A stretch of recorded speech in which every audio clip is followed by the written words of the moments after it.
Hello ফিয়াস, আসসালামু আলাইকুম। তোমরা সবাই কেমন আছো কমেন্টে জানিয়ে দিও। আজ আমি খাসির মাংস রান্না করব, মটন কষা করব, তো সেটাই তোমাদের মাঝে শেয়ার করছি। কিভাবে রান্না করছি সেটাই তোমাদের মাঝে শেয়ার করব।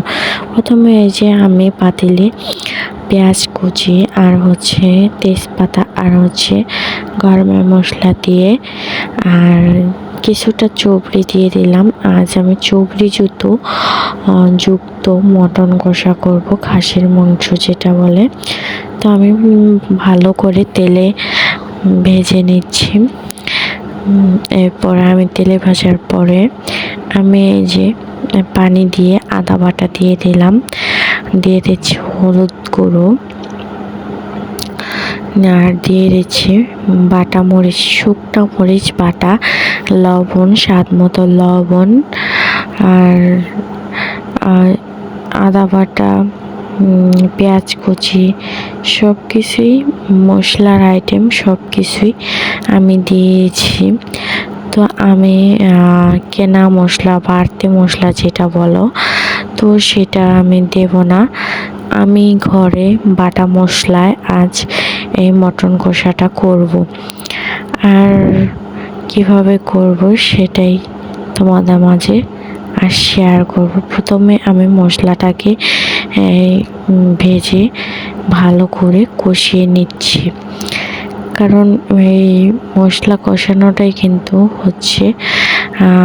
মটন কষার বেস্ট একটা উপাদান। এরপর আমি মশলাটাকে ভালো করে কষানোর পরে মটনগুলো দিয়ে দিচ্ছি। আজ যে মটনটা রান্না করব সেটা চবড়িওয়ালা মটন। এটা খেতে কিন্তু খুব ভালো লাগে। কিছু মাংসের সাথে তেল থাকে, আবার মাংস থাকে, আর কিছু কিছু ক্ষেত্রে মাংস একবারে তেল ছাড়া মাংস কিন্তু চাবা চাবা লাগে, ভালো লাগে না। তো আমি ভালো করে যে মশলাটাকে মাংসের সাথে মিশিয়ে ঢাকনা দিয়ে ঢেকে দিচ্ছি।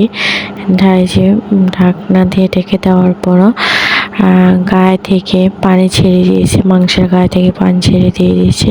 তো এই মাংসটার পানি আমি সবগুলো টানিয়ে নেব। তো ভিউয়ার্স, এই ভিডিওটা আমি শহরে থাকতে করেছিলাম, আপলোড দিতে পারিনি এ পর্যন্ত।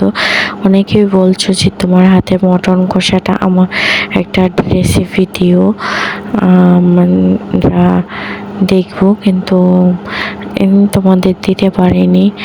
ব্যস্ততার জন্য ভিডিওটা আপলোড দেওয়া হয়নি, এজন্য আজ ভাবলাম ভিডিওটা আপলোড দেব। এজন্য ভিডিওটাকে আমি আপলোড দেওয়ার জন্য রেডি করে নিচ্ছি। আর এদিকে কথা বলতে বলতে তরকারির ঝোলটাও টেনে যাচ্ছে। আর আমি আলু দেব, কিছু আলু দিলে কিন্তু আরও ভালো হয়, আর মাংস কিন্তু একটু নরম হয়ে যায়, খেতেও কিন্তু খুব ভালো লাগে।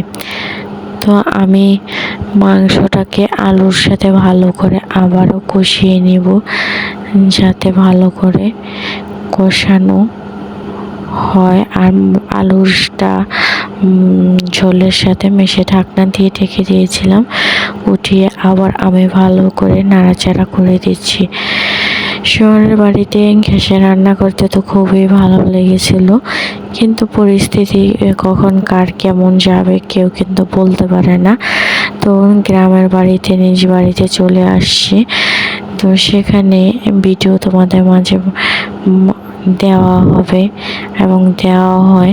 তোমরা আমার ভিডিওগুলো একটু ভিডিওতে সাপোর্ট দিও। ইদানিং আমার ইউটিউবে চ্যানেলে সাবস্ক্রাইব, ভিউজ সব কিছুই কমে যাচ্ছে। কী কারণে কমে যাচ্ছে আমি জানি না। আর এরকম মাঝে মাঝে হয়, ভিউজ হয় 10,000, 6,000 এরকম হয়, তারপরে কমে একবারে 0 ভিউজে চলে যায়। তো এই যে পানিগুলো প্রায় টানিয়ে নিলাম। এদিকে মাংসটাও হয়ে গেছে, কি সুন্দর কালার চলে আসে মাংসটা ভালো পরিমাণে হয়েছে। এবার এটাই আমার তরকারি ফাইনাল লুক। ভিডিওটা ভালো লাগলে অবশ্যই সাবস্ক্রাইব করে দিও।